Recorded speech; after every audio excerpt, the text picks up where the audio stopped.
Hai, Assalamualaikum. Bertemu lagi kita di dalam kisah-kisah seram. Kisah seram aku kali ini adalah sebuah kisah seram yang berjudul Susuk. Kisah ini terjadi pada tahun 2000, kalau tak silap aku. Kisah ini terjadi pada seorang ustazah yang hendak mencantikkan wajahnya. Lalu dia bertanya pendapat kepada salah seorang sepupunya. Lalu sepupunya memberitahu kalau dia nak cantikkan wajah, dia mestilah kena pakai susuk. Sebab sebelum ni kawan-kawan dia tidak memandang ustazah ni. Sebab ustazah ni wajah dia tak berapa cantik. Jadi kerana sifat iri hati dan sifat dendam yang semakin membuat-buat dalam kehidupan ustazah ni, akhirnya dia bersetuju dan dia pergi jumpa sepupu dia dan diajak oleh dia kepada sepupunya agar menemaninya untuk pergi ke rumah bomoh tersebut. Dan akhirnya sepupu dia, ustazah ni tadi, bawa ustazah ni pergilah ke rumah sepupu dia. Dan apa yang terjadi? Bila sampai di rumah bomoh tersebut, lalu ustazah tu pun memberitahu tentang hajat dirinya kepada terhadap bomoh tersebut. Dan akhirnya bomoh tu pun bersetujulah. Tapi sebelum tu ustazah tu tanya, jika saya memakai susuk, wahai bomoh, ada tak pantang larang yang perlu saya pelihara? Jadi bomoh tu kata, ada pantang larangnya. Tapi kalau kau langgar pantang larang ni, nanti susuk ni akan memakan diri kau sendiri. Apa pantang larangnya?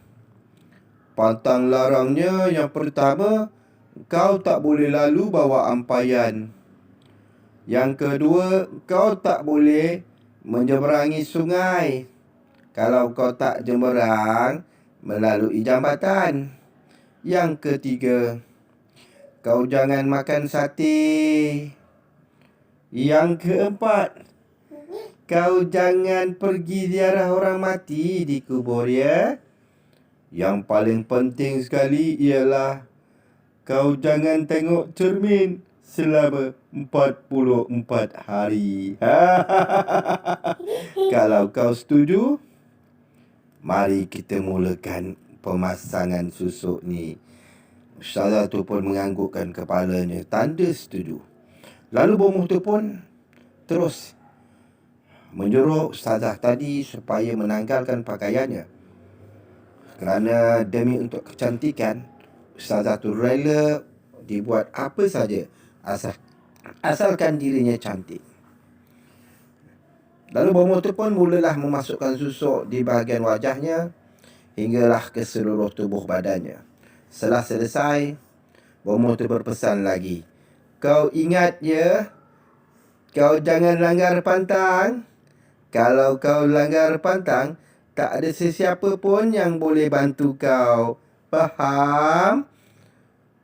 Ustazah tu hanya memandang bomoh tersebut, lalu menganggukkan kepalanya sekali lagi. Dan ustazah itu pun pulanglah ke rumahnya. Sebelum pulang, kawannya mengajak ustazah ni untuk singgah pergi makan-makan dan minum. Jomlah teman aku pergi makan. Kita daripada pagi tau, kita tak makan lagi. Aku tunggu kau sikit punya, lama duduk dalam tu. Alah, relax lah. Kau tolong pun seperti kau. Yalah, jomlah kita pergi makan.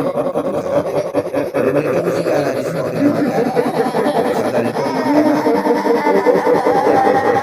Bila negara tentang ni, apa dia, ustazah ni duduk makan.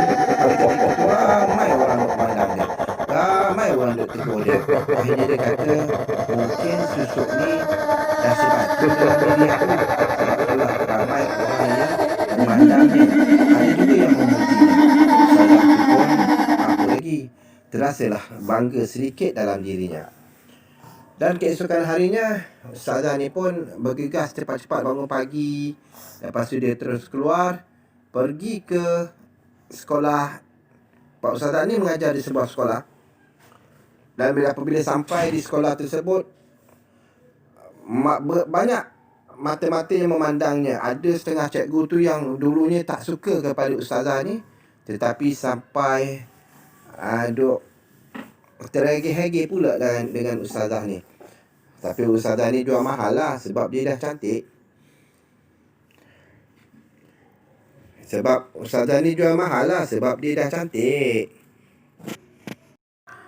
Pada hari itu bermulalah kisah riwayat ustazah ini, iaitu kisah yang baru dalam hidupnya, kerana ramai orang yang menghampirinya dan memuji-muji wajah dan susuk tubuh badan ustazah ini yang kelihatan agak menarik dan cantik.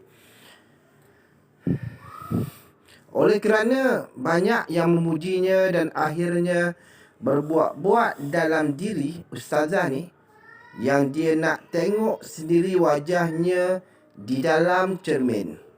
Tetapi apabila dia teringat pesanan daripada bomoh tersebut, ustazah ni tak jadi nak tengok dulu. Dia kata, lebih baik aku bersabar daripada aku menempuh segala-gala perkara yang tak baik nanti yang akan aku hadapi. Akhirnya ustazah itu pun bersabar menunggu waktu yang telah ditetapkan oleh bomoh tersebut.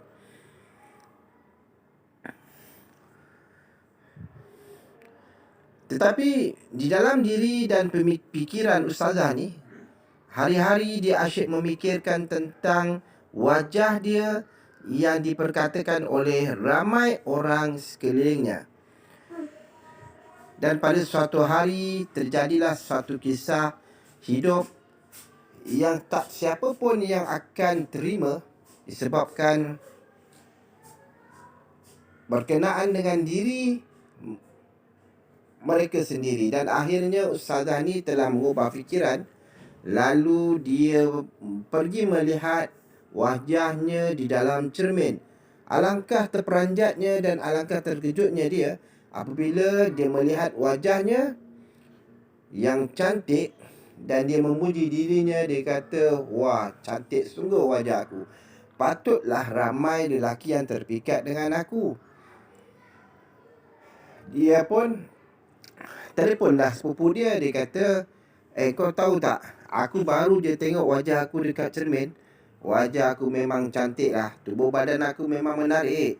Sepupu dia terkejut. Sepupu dia kata, kenapa kau tengok cermin, sedangkan kau belum sampai lagi 44 hari. Kenapa kau tengok? Alah, bomoh tu temberang je lah. Aku tengok wajah aku okey je, cantik je, tak buruk pun. Ikut kau lah. Aku no comment, sebab aku hanya bagi pesanan daripada kau, sebab bomoh tu lebih tahu sebenarnya. Tapi kalau kau dah langgar pantang tu, kalau kau sendiri kata tak ada apa-apa, aku tak boleh nak cakap apa-apalah. Jadi keesokan harinya ustazah ni pun bangun, bersiap, dan dia terus keluar pergi kerja. Apabila dia keluar pergi kerja, dia sampai saja di sekolah, dia tengok pelajar-pelajar pun lari. Ketakutan tau. Ada yang memanggil, mengatakan mereka melihat ada satu tubuh yang cukup menyeramkan, iaitu hantu lah, dia kata. Dan ustazah ni pun rasa pelik dan hairan lah. Lalu dia pun masuk dalam office dia. Pada masa tu, cikgu-cikgu semua takut tau, kelihatan takut dan lari pada waktu tu. Jadi dia kata, kenapa ni? Jadi dia call lah dia punya sepupu dia. Sepupu dia kata, mai lah kita jumpa. Jumpa dekat rumah sepupu dia lah. Jadi ustazah ni pun keluar daripada sekolah tersebut, lalu menuju ke rumah sepupu dia, ustazah ni. Bila sampai di rumah tu, sepupu dia kata, kau siapa? Dia kata, akulah Nani. Aku bagi nama sebagai Nani. Akulah Nani. Sepupu aku bukan macam kau. Engkau hantu, pergi kau. disebabkan ramai orang yang mengatakan wajah ustazah ni buruk macam hantu, dan orang ramai menggelarkan dirinya sebagai hantu, dan akhirnya ustazah ni buat keputusan dia sendiri nak pergi ke rumah bomoh tu untuk nak bertanyakan beberapa hal mengenai dirinya.